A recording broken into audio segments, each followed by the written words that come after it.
ಕುಮಾರಸ್ವಾಮಿ ಹೇಳಿದ್ದವರು ನೀವು ಯಾಕೆ ಹೇಳ್ತಾ ಇದ್ದೀರಾ? ಕುಮಾರಸ್ವಾಮಿ ಮನೆ ಕೆಲಸ ಮಾಡ್ತಾ ಇದ್ದೀರಾ ನೀವು? ಬೇರೆ ಹಾಕಿದ್ರೆ ಮಾಡ್ತೀವಿ. ನೀವು ಸುಮ್ಮನೆ ಕುಮಾರಸ್ವಾಮಿ ಹೇಳಿಲ್ದೆ ಹೋದ್ರು ನೀವು ಯಾಕೆ ಹೇಳ್ತಾ ಇದ್ದೀರಾ ಕುಮಾರಸ್ವಾಮಿ ಹೆಸರನ್ನ? ಎಲ್ಲ ಒಬ್ರಿಗೊಬ್ರು ತಂದಾಕಿ ಮನೆಗಳ ಕೆಲಸ ಮಾಡ್ತಾ ಇದ್ದೀರಾ ನೀವು. ಮಹತ್ವಾಕ್ರಾಂತಿ ಹೇಳ್ಬೋದು, ಅದೇನು ರಾಜಕೀಯವಾಗಿ ಮಾತ್ರ. ನೀವು ನನಗೆ ಅದೆಲ್ಲ ಮುಖ್ಯ ಅಲ್ಲ. ನೀವು ಹೇಳಿದ ನನಗೆ ಕುಮಾರಸ್ವಾಮಿ ಅವರು ನೀವು ಅಮಿತ್ ಶಾ ಜೊತೆ ಟಚ್ ಅಲ್ಲಿ ಇದ್ದೀರಾ ಅಂತ ಹೇಳಿದ್ರು ಅಂತ ಹೇಳಿದ್ರಿ. ಯಾವ ದಾಖಲೆ ಮೇಲೆ ಹೇಳಿದ್ರಿ ನೀವು?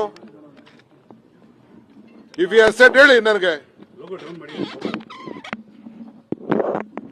ನಾನು ಅದಕ್ಕೆ ಹೇಳ್ತಾರೆ, ಅವ್ರು ಹೇಳಿದ್ರೆ ನಾನು ಡಿಫಾರ್ಮೇಶನ್ ಕೇಸ್ ಹಾಕ್ತೀನಿ ಅಂತ ಹೇಳ್ತಾ ಇರೋದು ನಾನು. ನೀವು ಸುಮ್ಮನೆ ಏನು ಹೇಳ್ದೆ ಹೋದ್ನ ನೀವು ನನಗೆ ಲೀಕ್ ಮಾಡ್ತಾ ಇದ್ದೀರಾ. ಆಮೇಲೆ ಹೇಳ್ತಾ ಸೃಷ್ಟಿ ಮಾಡ್ತಾ ಇದ್ದೀರಾ ನೀವು. ಆಮೇಲೆ ನೋಡಿದ್ರೆ ವಿಜಯನ್ ಹೆಸರು ಹೇಳ್ತಾ ಇದ್ದೀರಾ. ಈ ಕೆಲಸಕ್ಕೆಲ್ಲ ನೀವೆಲ್ಲ ಹೋಗ್ಬಿಟ್ಟು ನಿಮ್ಮ ರೆಪ್ಯುಟೇಷನ್ ಎಲ್ಲ ಹಾಳು ಮಾಡ್ಕೊಳಕ್ ಹೋಗ್ಬೇಡಿ. ನೀವು ಹಾಳಾಗೋದಲ್ದೆ ನಾವು 45 ವರ್ಷ ರಾಜಕಾರಣ ಮಾಡ್ಕೊಂಡು ಇಲ್ಲಿವರೆಗೂ ಬದುಕಿದೀವಿ ನಾವು. ಯಾವ ರೀತಿ ಏನಾರು ಹೆಚ್ಚು ಕಮ್ಮಿ ಮಾಡಿದ್ರೆ ಯಾವ ಟಿವಿಯನ್ನು ಇದು ಮಾಡ್ತೀರೋ ನಾನು ಸುಮ್ಮನೆ ಬಿಡೋದಿಲ್ಲ. ನಿಮ್ಮ ಮೇಲೆ ಬೆನ್ನತ್ತು ಬಿಡ್ತೀನಿ. ಹಿಂದೆ ಟಿವಿನ ಹೆಂಗ್ ಬೆನ್ನತ್ತಿದೆ ಹಂಗೆ ನಾನು.